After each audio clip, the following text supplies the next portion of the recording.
everyone can agree that if there's one thing in business we all excel in, it's pointless meetings. We're great at it. And a friend of mine recently blogged and asked this question. He said, like, what if meetings were optional? Like, what if meetings were optional? Like, what if, you had to actually think, who's going to come to my meeting? Like, and why are they going to come to my meeting? Like, Susan, I just want to put this one to you. My question really here is, like, what do we need to consider, like, when we're having these meaningful meetings? I mean, yeah, it's interesting. I'm like resisting your question because I don't feel like any of my meetings these days are a waste of time, because they all have got an objective, right? And as long as I know what the objective of the meeting is, then I can make a decision whether or not it's something that is going to add value, that I'm going to either be able to add value to, or something that is going to bring me value. It just oftentimes there's a process practice that the three of us really love called open space technology. And one of the principles of open space technology is the law of mobility, so that if you are neither contributing to the conversation or learning something, it's actually your responsibility to relocate yourself somewhere else. And I think that if I reflect on your question and think about the times where I was in meetings where I had that feeling of them being a waste of time, it was probably normally a download from the person in the room, that we in our parlance call the hippo, so the highest paid person's opinion.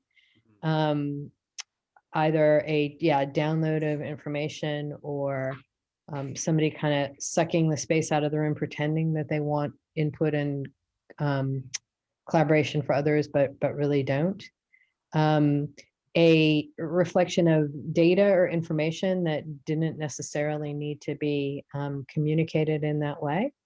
And I think that one thing that this move towards virtual work has enabled, and it was really interesting for me to watch this, especially at the beginning of the pandemic, that lots of people were just trying to figure out a way to take their old in-person meetings and bring them online. But I think more and more I'm seeing organizations looking at, well, no, how can we really rethink our assumptions about meetings and what they're for, and create, use this time and this technology to actually think differently. There's an organization that we talk about and reference a lot in the book, called Percolab, out of Montreal, have a really great template called the WISE Agenda. And they reckon that topics for meetings fall into 4 categories. One is just, it's just like a good place to have everybody in one place at one time to communicate information that is better communicated in person, because there might be some questions that are relevant to everybody.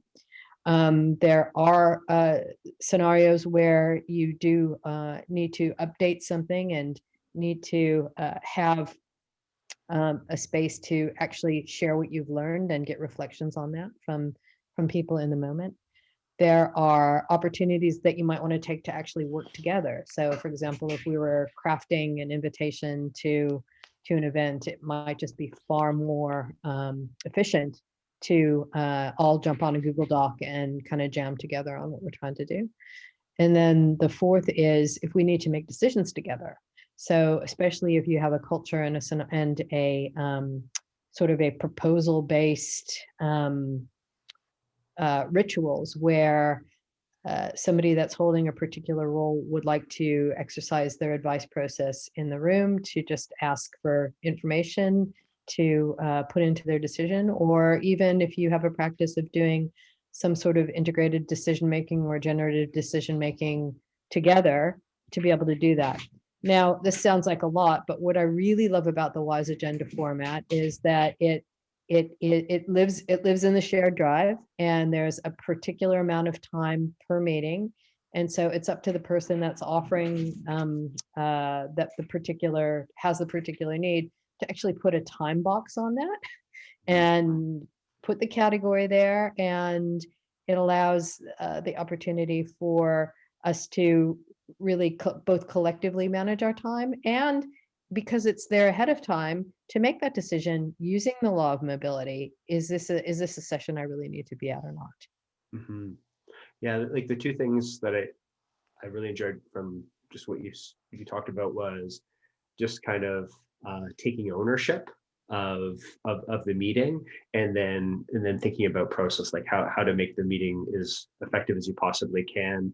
And that kind of bridges over to another part of your book, which is radical responsibility. And there's a great anonymous quote at the beginning, which is, a story of four people named everybody, somebody, anybody, and nobody. And there's an important job to be done, and everybody was asked to do it. Everybody was sure somebody would do it. Anybody could have done it, but nobody did.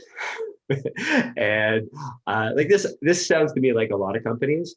And your concept of radical responsibility, it presents this alternative, like a choice to assume ownership for each and every situation we face, a choice to take back our power and to focus on solutions rather than blame.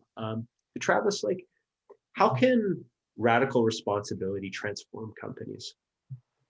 Yeah, it's such a fun question. And I talk to leaders all the time. They're like, I'd love to do this leading together. And nobody on my team wants to take radical responsibility and lean into that. So they're like, if other people just did this, we'd all be fine. And I was like, well, great. Why don't we actually use that lens and work with that? So you want other people to do this thing where we look at what's going on in the system and we say, how do I have some sort of stake? How am I contributing to this? Right. So when we turn that lens back inwards, we say like, all right, if everything that was happening here was in somehow being impacted by something you're doing, what might you be doing that's enabling the system so that other people aren't stepping up, as they might say, and then they can realize like, oh, you know what? They don't have the information that they need. There's not the transparency, or when people have stepped up before, they've gotten punished for it because people blame the person that's taking initiative, or other parts of the organization aren't going to react well to this. So there might be some hidden things that might be more influenced by the current named leader than they realize. And so when we can start looking at that radical responsibility, it means that we're at cause for everything that's in the system. And so that we have, that expands our locus of control. And so people will step into that if they see other people doing that, especially the people that had the named authority. And if part of that, there's an invitation to say, hey, would you like to join me in this this journey together? It's not an expectation, but it's an invitation.